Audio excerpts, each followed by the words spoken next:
I almost didn't book the place. The listing had only 3 reviews, and 2 of them were from the same person, some account named RH, who kept saying things like, exactly what I needed and felt like home. But the photos looked beautiful. A 2-story cabin tucked deep in the Smoky Mountains, surrounded by nothing but pine trees and silence. No neighbors, no noise. No city traffic bleeding through the walls at 3 a.m. I needed that. After 6 months of 60-hour work weeks, I needed to disappear for a while. So I booked it Friday to Monday. Paid in full. I should have looked closer at those reviews. I arrived just before sunset on Friday. The drive up the mountain took longer than the GPS suggested. The last 4 miles were unpaved, and my car bottomed out twice on rocks I didn't see until I was already on top of them. But when I pulled up and saw the cabin sitting there in the fading light, surrounded by trees so tall they blocked the sky, I felt my shoulders drop for the first time in months. The lockbox code worked. The key was heavy and old-fashioned, the kind that felt like it actually belonged to something. Inside, the cabin smelled like cedar and something faintly sweet I couldn't identify. Firewood was stacked by the hearth. The kitchen was stocked with the basics the host had promised. Everything was exactly right. I made dinner, poured a glass of wine, and sat on the porch until the dark got too thick to see past the tree line. Then I went inside, locked the front door, checked the back door, and went to bed. I slept better than I had in months. Saturday morning, I noticed the chair. It was a wooden chair at the kitchen table, 4 chairs total, and one of them was pulled slightly out from the table facing the window. Not all the way out, just a few inches, enough to notice. I didn't remember pulling it out. I didn't sit there the night before. I told myself I must have bumped it when I walked past. I pushed it back in and made coffee. By Saturday afternoon, I'd mostly forgotten about it. That night, I went to bed with the back door locked. Sunday morning, it was unlocked. Not open, just unlocked. The deadbolt was turned. I stood there staring at it for a long time. I tried to remember if I'd opened it at some point during the evening. I was sure I hadn't. I was sure. I locked it again. I checked every window. I told myself the lock was old, told myself I was tired, told myself a lot of things. Sunday night, I couldn't sleep. I lay in bed listening to the wind move through the trees outside, the old cabin creaking around me the way old wood does. Normal sounds, house sounds. Then, around 2 a.m., I heard something different. Footsteps. Slow, deliberate, coming from directly above me. I stopped breathing. The cabin had an attic. I'd seen the door in the hallway, a narrow pull-down panel with a small padlock looped through the handle. I had checked it the first night just out of habit. The lock was secure. I hadn't touched it since. But something was moving up there. One step, a pause, another step. Like something shifting its weight slowly, carefully, trying not to make noise, and almost succeeding. I grabbed my phone. My heart was slamming so hard I could feel it in my throat. I told myself it was an animal, a raccoon that had found a way in through the eaves, maybe a possum. Then the footsteps stopped directly above my bed and didn't move again. I lay there until 4 a.m. without moving. Then I got up, turned on every light in the cabin, and went to look at the attic door. The padlock was still latched. But when I looked closer, really looked, I saw that the loop wasn't fully closed. It was threaded through but not snapped shut. It had been made to look locked. My hands were shaking when I pulled it open. I almost didn't go up, but I needed to know. I pulled the attic stairs down slowly, and the smell hit me first. Something stale and human, like a room that had been slept in for too long without fresh air. I climbed up with my phone flashlight, pointing straight ahead. The attic was low and unfinished, bare wood beams running across the ceiling, insulation along the walls. At first glance, it looked empty. Then I swept the light to the left. In the far corner, tucked into a space between the slope of the roof and the floor, someone had made a bed. 2 folded blankets, a pillow with no case, a backpack with the zipper half open. Beside it, a neat row of empty soup cans, their labels removed and stacked flat. A plastic water jug, nearly empty. Someone was living up there, had been living up there. I didn't know how long. I moved the flashlight around, hands shaking, and that's when I found the notebook. It was small, spiral bound, sitting on top of the backpack like it had been placed there carefully. I should have left it alone. I know that now. I opened it. The handwriting was small and very neat. Friday. Guest arrived around 6. Woman, early 30s. Came alone. Didn't check the upper spaces. Good. Saturday. She moves through the kitchen in the morning slowly. Leaves the back porch door unlocked until noon. Sleeps with the window cracked. Saturday night. Took 2 slices of bread and the leftover pasta. She won't notice. They never noticed. Sunday. She seems relaxed now. Less careful. That's usually when I introduce myself. The last line stopped me. I read it again.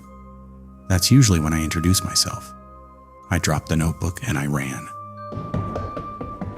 I didn't grab my bag. I didn't grab my charger or my jacket or the key. I got to my car and my socks, and I drove down that mountain faster than was safe, bottoming out on the same rocks I'd hit on the way up. And I didn't stop until I hit the main highway, and there were other cars and lights and people. I called the police from a gas station parking lot. My hands wouldn't stop shaking long enough to dial the first time. They went up to the property that same night. They found the attic space exactly like I described it. They found the notebook. They found the food wrappers and the blankets and the water jug. They did not find the person. But here's the part that stayed with me. The part I keep turning over in my mind at 2 a.m. when the apartment feels too quiet and I find myself listening to the ceiling. The detective who called me back 2 days later told me they'd looked into the property listing. The host account had been inactive for over a year. The photos in the listing were real, pulled from the actual cabin. But the account used to post them wasn't registered to any host. The reviews, though, the ones from RH, those were real, tied to real stays. Only the email address attached to the account, it was registered under the name Raymond Holt. They ran the name against missing persons, against local records, against everything they had. Nothing came back, except one thing: the cabin's original deed, filed in 1987, listed the property owner as a Raymond Holt. The listing said he'd lived there alone until his family reported him missing in 2019. They never found him either. When I asked the detective what he thought that meant, there was a long pause on the line. Then he said, "Ma'am, I don't think that man believes he ever left." I haven't booked a rental since, and sometimes, late at night, when I'm lying in bed and the apartment gets very quiet, I think about that notebook, about the neat handwriting, about the patience in those entries. They never notice. That's usually when I introduce myself. I wonder if he ever did.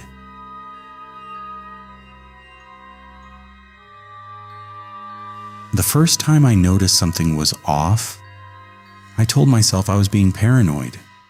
We were 3 hours into the drive, somewhere past the last town with a gas station, and Marcus was sitting in the back seat between Dee and Tyler.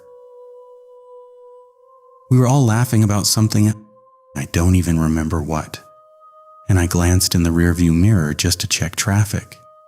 Marcus wasn't laughing. He was watching me. Eyes steady, expression completely flat, like he was studying something through glass at a museum. When my eyes met his in the mirror, he smiled. Fast, like he just remembered he was supposed to. I looked back at the road. Dee was still talking. Tyler was still laughing. Nobody else saw it. I told myself I imagined it. There were 5 of us. Mo, Kara, and my boyfriend Josh. Our friends Dee and Tyler, who'd been together 3 years. And Marcus, who I'd known since college. It was Marcus who'd found the cabin listing. Marcus who'd pushed hardest for the trip when everyone's schedules kept getting in the way. Marcus who'd said more than once, "We just need to get away from everything. Just us. No distractions." The cabin was beautiful in that brutal, isolated way that only feels romantic before something goes wrong. 2 stories, surrounded by dense Georgia pine on every side. The nearest neighbor a 20-minute drive down a dirt road that turned to mud when it rained. There was no cell service. The host had warned us in the confirmation email, said it like it was a selling point. Perfect for a full digital detox. We arrived Friday around 4 p.m., and the mood was exactly what we'd all needed. Music on the Bluetooth speaker, cold drinks on the porch. Josh had his arm around me, and the late afternoon sun was coming through the trees in long gold strips. And for about 2 hours, I forgot completely about the rearview mirror. Then Dee screamed.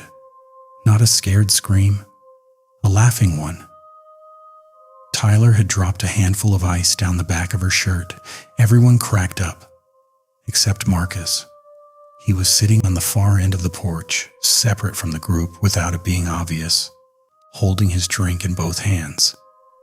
When Dee screamed, he didn't flinch, didn't look over. He just kept staring out at the tree line. Then, about 5 seconds too late, he laughed, loud and sudden, like a sound effect dropped into the wrong moment in a movie. Dee looked at him. Tyler looked at him. Then everyone went back to their drinks. And I thought, Marcus has always been a little awkward. That's just Marcus. That's what I kept telling myself, right up until I couldn't anymore. Friday night, we stayed up until almost 2 a.m. playing cards. And somewhere around midnight, I went to the kitchen to get water. The cabin layout had a short hallway between the kitchen and the back door. And as I turned the corner, I almost walked straight into Marcus.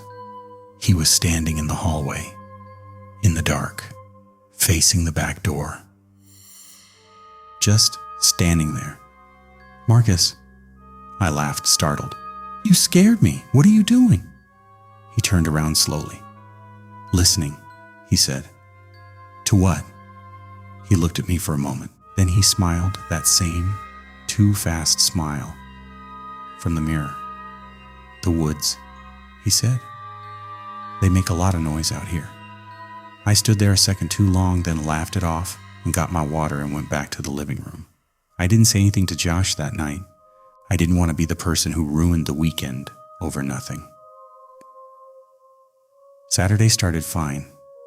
We hiked a trail behind the cabin in the morning, made a big lunch, sat around being lazy the way you're supposed to on vacation. Marcus seemed normal, talking more, joining conversations, laughing at the right times. By Saturday afternoon, I'd almost completely relaxed. Then Tyler's camera went missing. He'd left it on the kitchen counter. A nice mirrorless camera he'd brought to take photos of the trip. He was certain about where he'd put it. Went back to the kitchen, and it was gone. We all helped look, checked every room, every bag, every counter. Marcus found it, said it had been on the windowsill in the upstairs bathroom. Tyler said he'd never taken it upstairs. Marcus shrugged and said he must have forgotten. Tyler let it go. I watched his face while he did, and I could see he wasn't entirely convinced. But none of us said anything, because what do you say? That night, Saturday night, was when things got bad. We were eating dinner. Josh had made pasta. The table was loud with conversation. And Dee made some offhand joke about Marcus and a girl he'd briefly dated 2 years ago. Light teasing. The kind of thing our group did all the time. Marcus went very still. "Don't do that," he said. His voice wasn't loud. It was flat and quiet, and it cut straight through the noise at the table. Dee looked up. "Sorry, I said don't." He said it the same way. No anger in his face, no expression at all. Just those 2 words dropping into the room like stones into still water. Nobody spoke for a full 5 seconds. Tyler started to say something to break the tension, and Marcus stood up from the table, walked to the back door, unlocked it, and went outside. We heard the lock click behind him. Josh looked at me. I looked at Dee. None of us finished our sentences. He came back 2 hours later. We were all still up. The conversation quieter now, careful. He walked in like nothing had happened, poured himself a drink, and sat down on the couch. "What did I miss?" he said. Dee smiled thinly and said nothing much. Josh said something about a card game. I watched Marcus settle back into the cushions with his drink balanced on his knee, and I felt something cold move through me that had nothing to do with the night air. He wasn't embarrassed, wasn't apologetic, wasn't even aware, as far as I could tell, that anything unusual had happened. Like the anger at the table hadn't been a moment he lost control, like it had been a decision. I excused myself to use the bathroom and instead went upstairs to the room Josh and I were sharing, and I called my sister. No service. Tried to send a text anyway, nothing. I sat on the edge of the bed and I thought about that camera turning up in the bathroom. I thought about Marcus standing in the dark hallway, listening to the woods. I thought about how hard he had pushed to make this trip happen. Just us. No distractions. I went back downstairs and I stayed close to Josh for the rest of the night. I woke up at 3 a.m. to the sound of whispering. Low, steady, coming from just outside our bedroom door. I lay there without moving and listened. It was Marcus's voice, just one voice, his, talking in a slow, even murmur.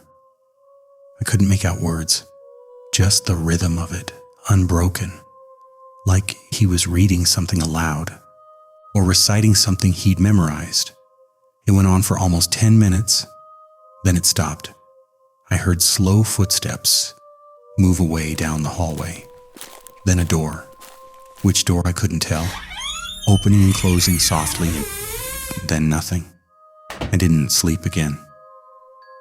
I lay in the dark, with my eyes open, and I thought about the 5 of us, out here with no cell service, 20 minutes from the nearest house. I thought about what I knew about Marcus, really knew as a fact, versus what I'd assumed because we'd been friends for years. I thought about how the trip had been his idea from the beginning. And I thought about something Dee had told me months ago, almost as a joke, that Marcus had reached out to each of us separately, not in the group chat, but individually, one by one, to make sure we were all coming. That he'd been very specific about who the group should include. That when Dee mentioned inviting 2 other friends, Marcus had talked her out of it gently, carefully, with very good reasons that she hadn't questioned at the time. Just us, nobody else. I got Josh up at 6 a.m., told him quietly, close to his ear, everything. The hallway, the whispering, the camera, the dinner table, all of it. He was quiet for a moment. Then he said, "We're leaving." We didn't explain. We told the others we weren't feeling well, some excuse about something we ate, and we moved to pack our bags. Dee caught my eye, and I saw in her face that she understood immediately. She'd been thinking the same things and had been waiting for someone else to say it first. Marcus watched us from the kitchen doorway. "You're leaving early?" he said. "Not feeling great," Josh said. "Long drive." "It's 6 in the morning." Yeah, Josh kept moving.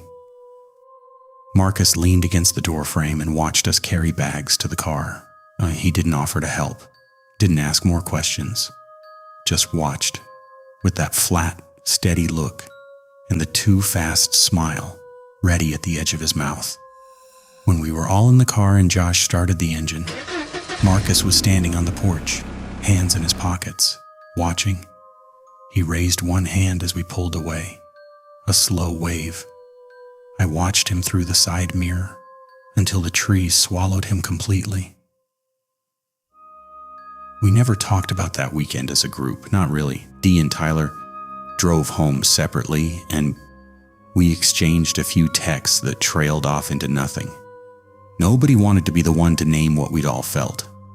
2 weeks later, I ran into a mutual friend who asked how Marcus was doing, said he hadn't been able to reach him since the trip. I said I didn't know. That was 6 months ago. I still don't know. Nobody in our old group has heard from him. But here's what I think about sometimes, late at night when I can't sleep. Marcus was our friend for 4 years. We ate together, traveled together, knew each other's families, and not once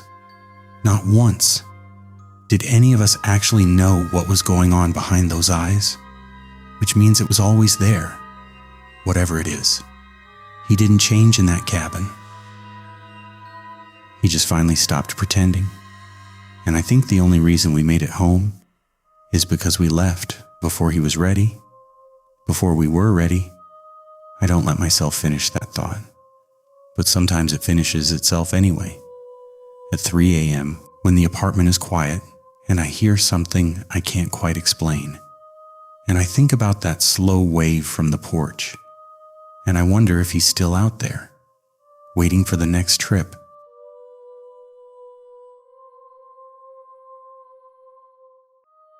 I want to be clear about something before I tell you this. I am not someone who scares easily. I grew up camping. I've done solo backpacking trips in 3 different states. I've slept in a tent in bear country with nothing between me and the dark but a zipper and a can of spray. I know how to be alone in the wilderness, and I know the difference between the sounds a forest makes at night and the sounds something in the forest makes. Or I thought I did. Before that week in Montana, I would have told you that confidently. I would have said there's nothing in the woods that scares me that I can't explain. I can't say that anymore. I'd been planning the trip for months. 12 days completely off the grid. No phone, no laptop, no news, no noise. I'd rented a cabin through a private listing, a one-room place about 40 miles outside of Kalispell, accessible only by a Forest Service road that became a single dirt track for the last 6 miles. The owner, a retired man named Gerald, met me at the end of the paved road to hand over the key and give me directions he'd printed on an index card because, as he put it, GPS didn't know the place existed. "You sure you want to do this alone?" he asked. Not in a warning way, just checking. "That's the point," I said. He nodded slowly, like he understood something I didn't yet. Then he drove away and I followed the dirt track into the trees. The cabin was small and exactly right. One main room with a wood stove, a cot, a table, a propane lantern, a hand pump sink, an outhouse 10 yards from the back door. The nearest human being was Gerald. 40 miles back down a road I'd barely made it up. I brought books, a journal, a manual coffee grinder, and 2 pounds of good beans. I was going to be fine. The first 3 days were the best days I'd had in years. I woke up with the light, drank coffee on the front step while the mist burned off the tree line, read until noon. Hiked in the afternoons through timber so old and dense, the light barely made it to the ground. Cooked simple meals over the wood stove and went to bed when it got dark. The silence wasn't empty out there. It was full of the right sounds. Wind, birds, the occasional crack of something in the branches, natural sounds. A forest doing what forests do. By the 3rd night, I was sleeping deeper than I had in years. The 4th night, I woke up at 2 a.m. and lay there in the dark listening to something I couldn't name. Not a sound exactly, more like the absence of sound. The way the cabin had gone completely still. No wind, no branches, no nothing. And underneath that stillness, just barely at the edge of perception, a pressure, like the air itself was holding its breath. I lay there for 10 minutes. Nothing happened. I went back to sleep, and in the morning I'd mostly forgotten it. The 5th day was when I started noticing the movement. I was sitting at the table by the window reading around 3 p.m., and I saw something shift in my peripheral vision, out past the glass, in the trees at the edge of the clearing. Not dramatic, not a shape, just a sense of displacement, like when something moves just before you look directly at it. I looked. Nothing there. Trees. Shadow between trees. The slow movement of branches. I went back to my book. 15 minutes later, it happened again. Same place, same side of the clearing. I got up that time and went to the door and stood on the step and looked out for a long time. Nothing. Just the tree line and the gray afternoon light. But I stayed on that step longer than I needed to. My eyes kept moving, kept scanning the shadows between the trunks, looking for something I couldn't name. That night I didn't sleep well. Day 6, I heard the footsteps. It was just after midnight. I was awake. I'd given up pretending to sleep around 11:30, lying on the cot with the lantern turned low. The wood stove had burned down to coals, and the cabin had gone cold and quiet. And then, outside the back wall, slow and deliberate, step, pause, step. I stopped breathing. I counted to 5. Then I heard it again, the soft compression of pine needles underfoot, moving along the back of the cabin from right to left. I grabbed the lantern and the hunting knife I'd brought, and I went to the back door, and I threw it open. Nothing. I held the lantern up and swept the light in both directions along the back of the cabin. Empty. The clearing was empty. The tree line was still. I stood there in the cold for 10 minutes listening. Not a sound. I went back inside and locked the door and sat at the table until morning. Day 7, I found the mark on the window. It was on the outside of the glass, on the small window above the cot where I slept. A handprint, palm flat, fingers spread, pressed against the glass from the outside. The window was 6 feet off the ground. I stood there staring at it for a long time.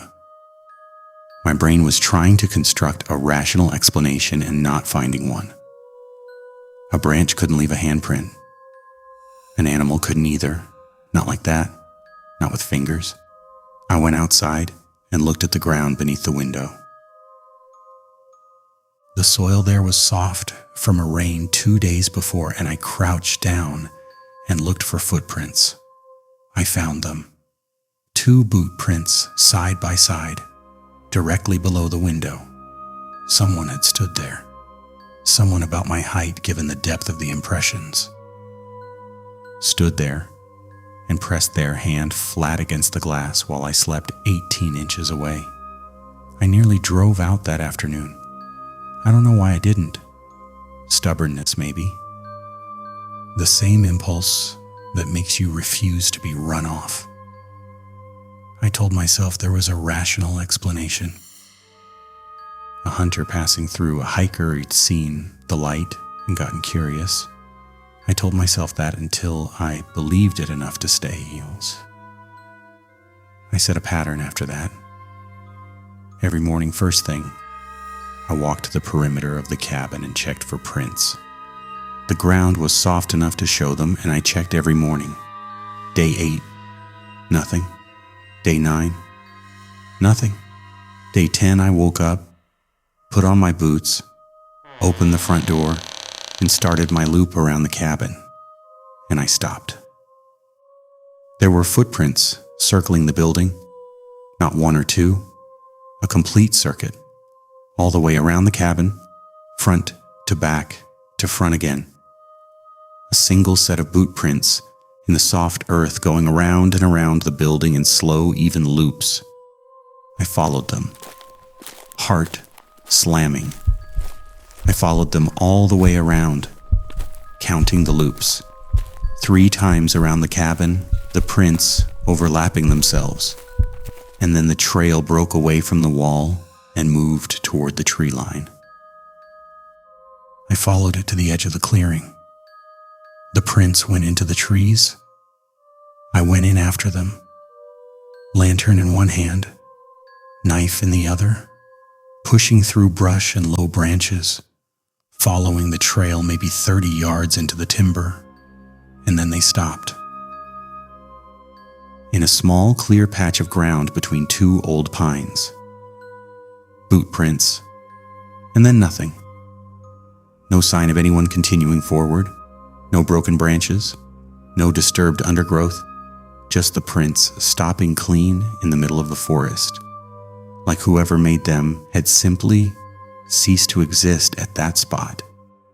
I stood there for a long time, then I went back to the cabin. I'm going to tell you the last part carefully, because even now I don't like saying it out loud. When I got back to the cabin from the woods, I sat down at the table and I looked at my boots. The tread pattern on my boots. The specific pattern on my particular pair, a hiking boot I'd had for 2 years, with a worn patch on the outer edge of the right heel, matched the prints outside. I sat with that for a long time, a very long time. Then I went outside and I put my boot into one of the prints directly and I pressed down. A perfect match. I didn't remember going outside. Not the night before, not any night. I have no memory of walking in the cold with a lantern, no memory of circling the building 3 times and then walking into the trees, no memory of standing between 2 pines 30 yards into the forest in the dark. But the prints were mine. I packed my bag and I drove out that day. I didn't wait, I didn't rationalize. I put everything in the car and I drove 40 miles of dirt road back to pavement, and I called Gerald from the first place I got service. He answered on the second ring. I told him I was leaving early. I told him what I'd found. He was quiet for a moment. Then he said, "You're not the first one to cut the trip short." I asked him what he meant. "That cabin," he said slowly. "A couple others over the years. They all say the same thing. Sleeping fine, then not sleeping. Hearing things." And then he paused. "You know what I think it is? I think it's the quiet. I think when it gets that quiet, the mind starts working on itself, starts filling in the dark. These are my boot prints," I said. "I matched the tread." Another pause, longer this time. "Best thing you can do," he said finally, is put some miles between yourself and that place." He didn't say anything after that. Neither did I. That was 8 months ago. I sleep with a light on now, not proudly, just honestly. I've tried to explain it to myself every way I know how. Sleepwalking stress, isolation doing things to the brain that I wasn't prepared for. Maybe Gerald was right. Maybe the silence gets into you out there and starts rearranging things. But here's what I keep coming back to. When I found those prints going into the woods, before I matched them to my boots, before all of that, I counted the loops around the cabin, 3 times around, then into the forest. But in the morning when I woke up, both the front door and the back door were locked from the inside. I've never been able to explain that part, not once in 8 months, and I've stopped trying. Some things out there in the dark are better left where they are.